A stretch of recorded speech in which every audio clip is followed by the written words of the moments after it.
Okay, so this is flour versus bread. And in this video, I mean, in this presentation, flour is going to represent degraded soil, and bread is going to represent aggregated soil. So get your imaginations together. We're going to do a few things to the bread and the flour. And I'm going to ask some questions of everyone because I want this to be a great discussion between us. And I'm basically going to ask you to put on your observation lenses, and we're going to talk among each other, and you're going to tell me what you see. Okay. So we can, next screen, next slide. Just to interject, just you guys are never going to look at soil the same way again after this workshop. So thanks. Okay. So this is the flour that we're going to be using. We put it in a plate, and this is bread. And I usually do these presentations in person, and so you may not be able to see this the plate very clearly, but when we begin our presentation and demonstration, I'm going to ask you what you see, and just tell me what you see to the best of your ability. Awesome. As I said, the flour represents degraded soil. So think about flour and think what would happen if we blew on that flour. What do you think would happen? Yeah.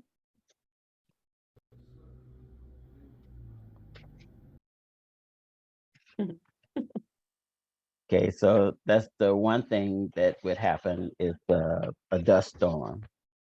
And I had this slide there because you will see a lot of things in nature that you may not have thought was connected with the soil. But this is one thing. If you blow on the flower, it would go across the room, and so that's indicative of a dust storm. So there are many other things that happens with degraded soil in nature, and some of those things are related to our I'll say the flood drought cycle, that sort of thing. So think about that as we proceed through the slides. And I didn't want to say exactly what would happen, but it looks like the video didn't. Oh, you can go to the next slide. It's gonna play. Okay. Yeah. Yep. And so the way we prepared our slides was our cloud, prepared a rain cloud by taking a styrofoam cup, and we took and you can play it again, and we took a clip, a paper clip, and we poked holes in it, and this is going to represent our rain cloud. And before, when I said it before, when I do it live, I have a person makes the rain cloud, and then I have a person who's going to play the creator or God, or and they will pour the water through the cloud. Okay. Okay. And so when this happens, just tell me what you see.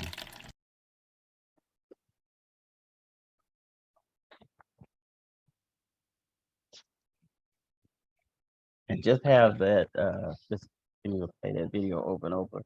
And participants, you can tell me what you see. And if anybody wants to put anything in the chat, I can kind of read the chat off. Okay.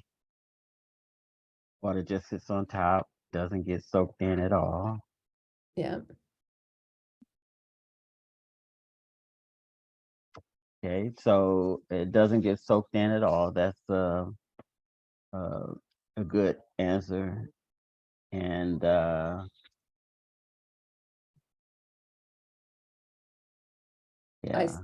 I see a lot of runoff, Mhm. water runoff. And is the water clear? Looks like milk.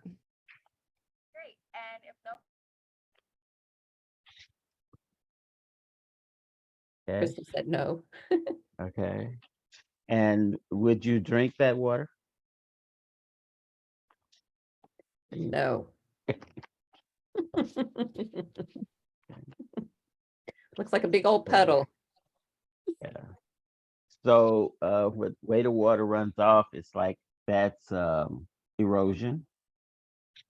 And where have we seen um, erosion? Has anyone seen erosion in their gardens or uh, in their living spaces? Where are some places that you've seen water runoff like that? And there was one answer that said it's not soaking in. So if you were to take your paper clip or a spoon and you move some of the soil, you would see that it doesn't go in the interior. In fact, it sets up like a little crusty um, place where the water had hit it, and that crusty place would be compacted. It just forms it and it crystallizes, so no water can get through it. Um,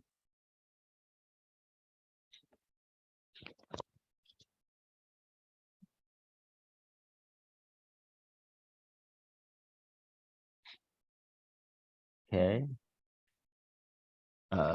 So some of the other things, that happen with this type of soil is, uh, do you think that the plants would get any water,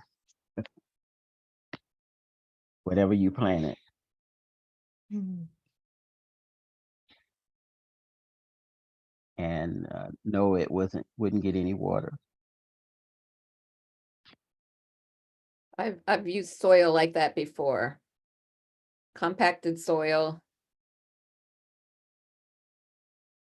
And if you were to water your plants in some of this degraded soil, and I've seen that sometimes even if you water it for an hour and you went and checked to see if the water went down 6 inches, you would see that it doesn't. So all of our observational skills are very important when we are, whether we're gardening or planting food or planting on our farms. Okay. We can continue to revisit this, but go to the next slide. Okay, so this is our demonstration of the bread. And so, yeah, aggregated soil. Yep. With a lot more water, a heavier rainstorm. Mhm. And if everyone can see that, what do you see happening there?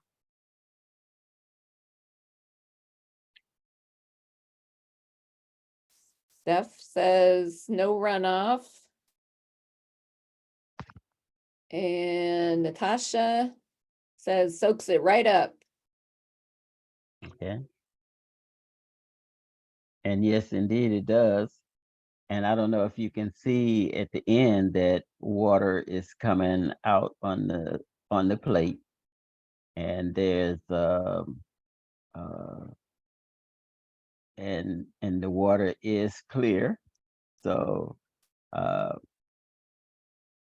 that's what you're observing with this. And when it goes through, when water goes to aggregated soil, there's a high water holding capacity. and that just means that the soil can hold more water, and you don't have to water things as frequently. And then the water on the plate, the clear water, really represents water going down to the water table. It's filtered and purified. So would you drink that water?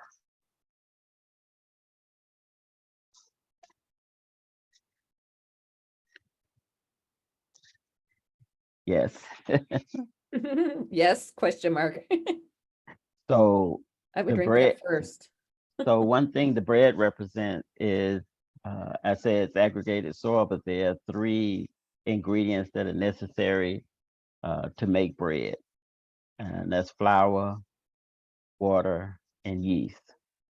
And the yeast is a microorganism. You know, it's a tiny living thing that does work. And it turns the flour into bread. So what you need is you need the biology. The biology turns aggregated soil or sand, silt, and clay, and it aggregates it, and it makes the microorganisms put out their slimes, their snot, their secretions, and the plant puts out its exudates. And so that's what makes aggregated soil. It has pore. If you look at the bread has pore structures that it was able to accept the water as a sponge. And some people do call this a soil sponge, and some people call it the soil carbon sponge. Okay, so a similar thing happens with the soil.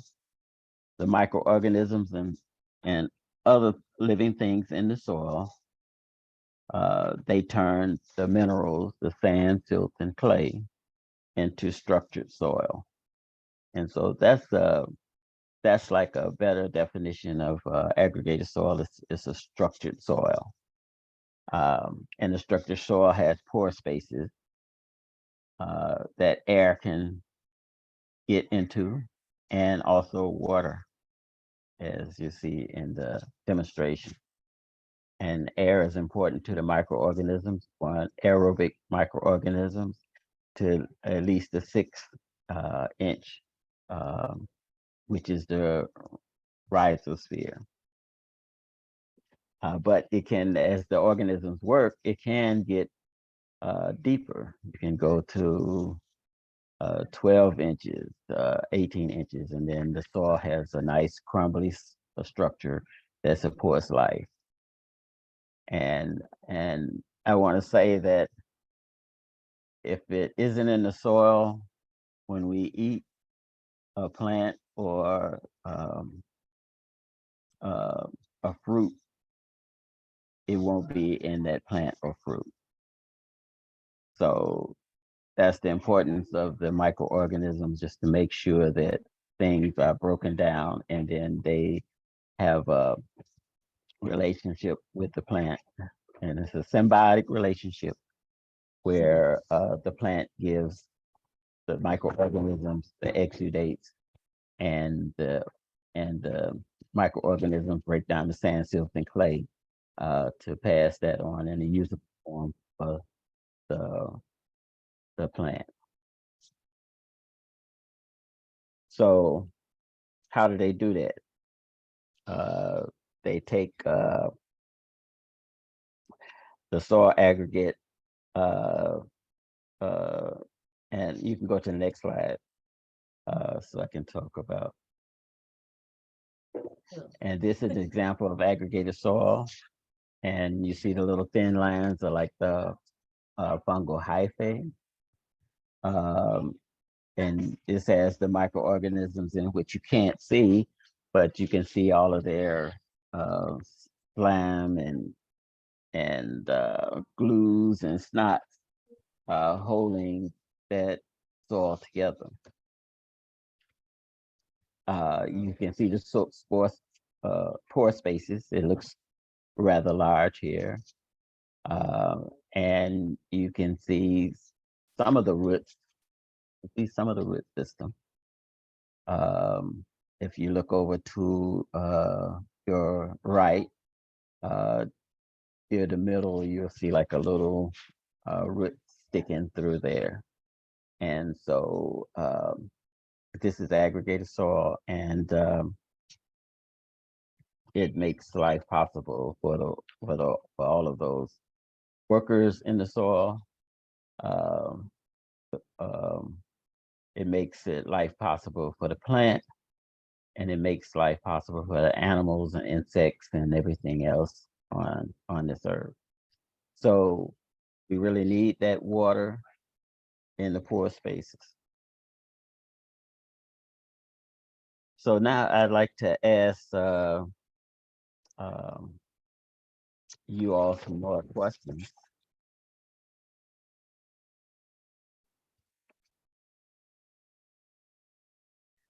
Is in the aggregated soil, was the water soaking in?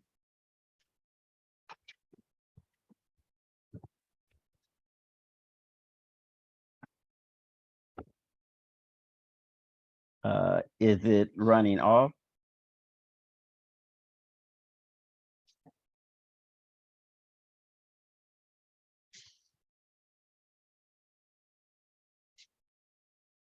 And you can unmute yourself and answer if you want, or you can put it in the chat.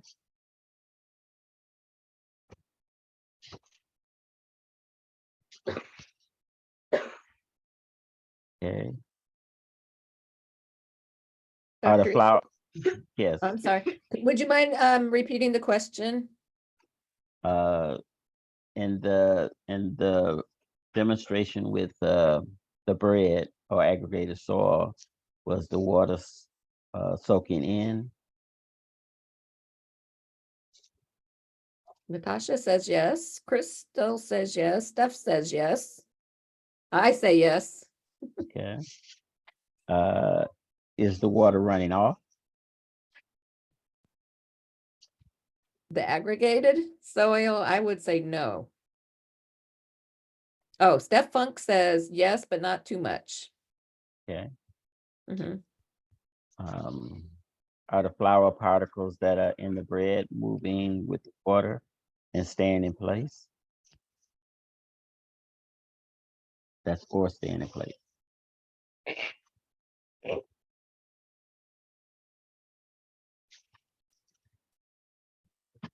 Okay.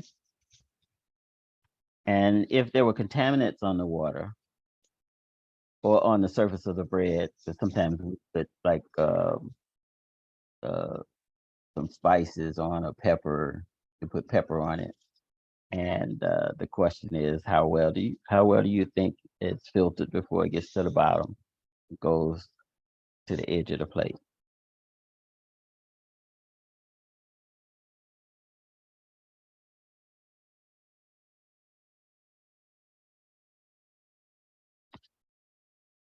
So it's filtered out.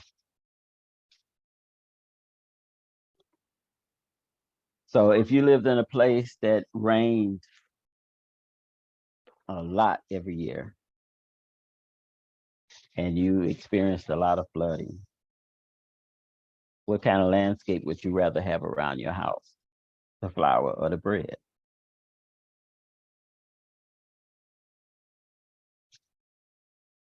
Okay. Bread.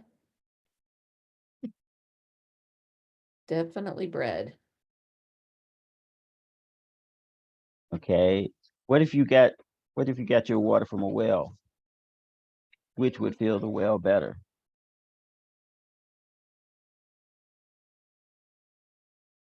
The degraded soil or the aggregated soil?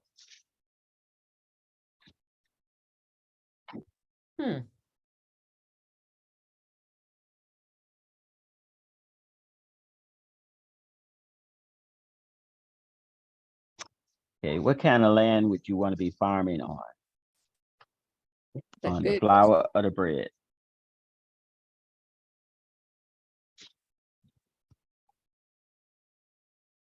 Bread and bread. Right. Okay, so let's go to the next slide. Mhm. And this was me at the end of the last season. I pulled up a tomato plant, and I just wanted to see what was happening with it. And I measured the root system. The roots went down about 18, uh, about 18 inches. Yeah, about a foot and a half. And you see the aggregation around the top roots. See that? And go to the next slide, and we get a closer picture of it. And here you can see uh, the soil all around the roots. And this is what the microorganisms had done. And so you can get the idea if you pull up one of your plants as a test plant, and you can always see if it has a lot of soil around it and it's aggregated. It means your microorganisms are working well. And if you don't see this type of structure, you know that you don't have very many microorganisms in there, and so working with somewhat degraded soil. And on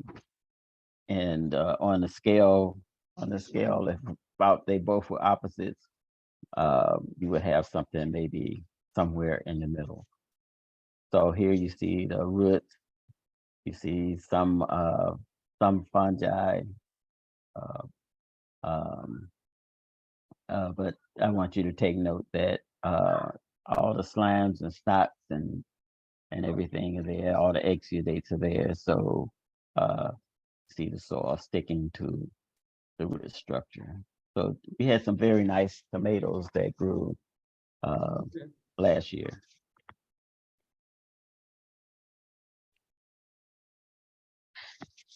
Okay. Next slide, please. This is a picture of the runoff that you see on a variety of substances. So when you look at go to the left, and we see we got good ground cover, you got trees. Um, uh, you see that you only lose about 2%, and it soaks in the other 98%. 98% you have a good water holding capacity if you have your ground covered. Mhm. And so that attests to planting some of if you're planting for food, that attests to planting your food with cover crop. Have some low growing cover crops there. I have I have a combination planting things with your main crop, and they have varying root. The roots go down with varying degrees. Not all of them are the same, so you don't have competition. And you see as you go to your right, fair ground cover with your trees, you lose 14% of your water to runoff. If you only have a few trees with poor ground cover, you lose 73% of your water, and yeah, 73% goes to runoff. And if you have bare ground, you lose 85%. So that's like putting your water on flour right there. And you can see in our cities where we have a lot of concrete and all of that, you lose 98 to 100% of your water. So that just says how important soil is to the water cycle. If you're running off, it's going into sewers, and it doesn't go down into the soil. And if it doesn't go in the soil, it's not going into the water table. And you don't get a replenishment of your rivers and streams and lakes and things like that. Has anybody witnessed those sorts of things happening in other areas of the country, in the world?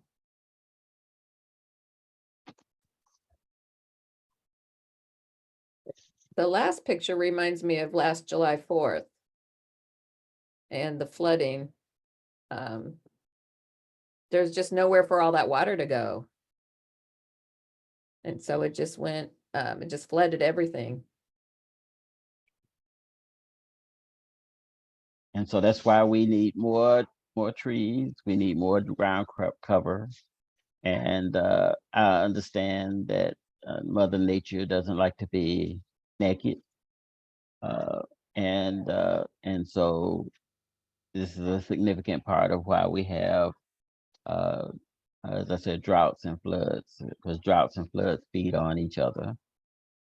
Sometimes you have too much water, and then you wind up not having any at all, and it's hard to grow things. And the heat rises when you have bare ground and degraded soil, because there's nowhere for um, the heat to go, and then there's no cooling off. And the plants usually cool themselves off by transpiration, as does the trees. And where there's no transpiration, we all are going to be hot. Next slide. And this is the hydrological cycle, and it shows how this transpiration and percolation, how it goes in nature. And you see to your right, there's an area where you have a lot of vegetation and trees, and you have transpiration that goes into the cloud. You get some of during transpiration, some of the microorganisms that are on the leaf, they also go in the clouds to feed the clouds, and you can get a good sense of the transpiration. You have 73 cubic kilometers per kilometers per going up, and then when you have a rain, you may get 113 back, and you see this one has the ocean in there, but you see that in your rivers and things like that, your groundwater holds a significant amount of water, and it feeds the oceans and the rivers and the lakes and the streams. And without that cycle, we have a climate that's out of control. So since we only have degraded about 80% of our soils in the world, this is important that we do the simple fix. And if you really got the message that the soil and the bread gives you, we can start paying attention to what we do with the soil around us every day. And that's one of the things that I do. I test the soil to see what's missing in terms of the minerals, the trace minerals, and the foundational minerals, and then also pay particular attention to how much microorganisms we have in the soil. and if the soil has energy. And so we have to cover Mother Earth, and that just means that we are going to do our companion planting along with the crops that we have, because biodiversity is always better than a monoculture. Next slide. And this is a slide that shows an example of the roots taking up water and how it goes through the leaves, and then it evaporates from the leaves. And when it evaporates, it's sort of cooling itself off. When the photosynthesis occurs, usually sometime in the morning, but water is important. If you don't have any water, then it's not going to make the sugars that it needs. And each plant gives up about 60% of its exudates of its sugar to feed organisms under the ground, and it uses the rest for its own growth and development. And so this shows how important the water cycle is with the crops that we grow and the vegetation that we grow too. Next Dr. slide. Israel? Oh, Yeah. I had a question too, or just something for people to think about. I know we've done this experiment in person a couple of times with different groups, and the third part of that is like, if you were to take like a watering can or your cloud, your water, and you were to take it outside to, like, let's say your garden, if you have a garden area, you know, just imagine like real time taking the water and pouring it. I'm just real curious as like, you know, who has like soil that would really absorb it, and has anyone experienced just that runoff like that? It's always good to kind of go to a real life situation as well. And I know we have our garden now, our 20th garden, and it's we're right in the middle of trying to evaluate the runoff, and you know that how aggregated it is. So it's real curious for me when, you know, like if we were to dump extra water or when it rains, I can go and you know, observe how much runoff there is. We also have been working a lot with the city and the Department of Planning to make sure that we have everything, you know, in compliance with some of our gardens. And they're really looking at that water, the water flow, the water runoff.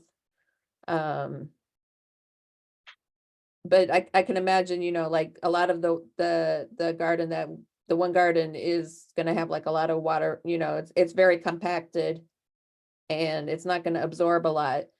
And maybe at the end, I guess I'll save a question till the end, but I just real curious, how can we aggregate our soil so that it's, you know, the best? I'll kind of save that question for the end, but I was just curious if anybody else has any experiences with when they're working with their soils.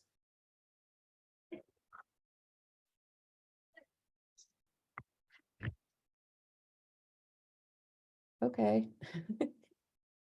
Let's see.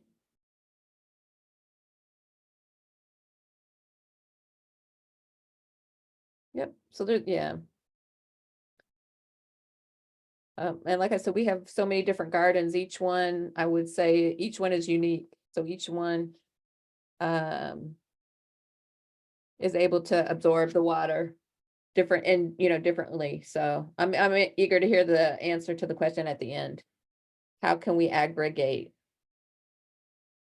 and make our soil perfect? Or, you know, when we're gardening too as well, we want to you know, we want to give everything all the benefits. So, and I see Natasha is saying that she amends her soil. So we'll talk maybe a little bit about amendments. But as we're starting, we want to, we want to produce the most, we want to have the fullest potential. So, a lot of times we look at seeds and different things, but really looking at that soil, that's where it all starts. Okay, I'm sorry. Okay.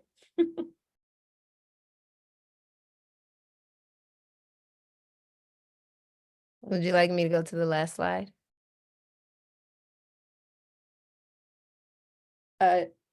Yes, Okay. yeah. I'm not quite sure where Dr. Israel is. And this document is, I can put the link in the chat when I'm done sharing. So this is available.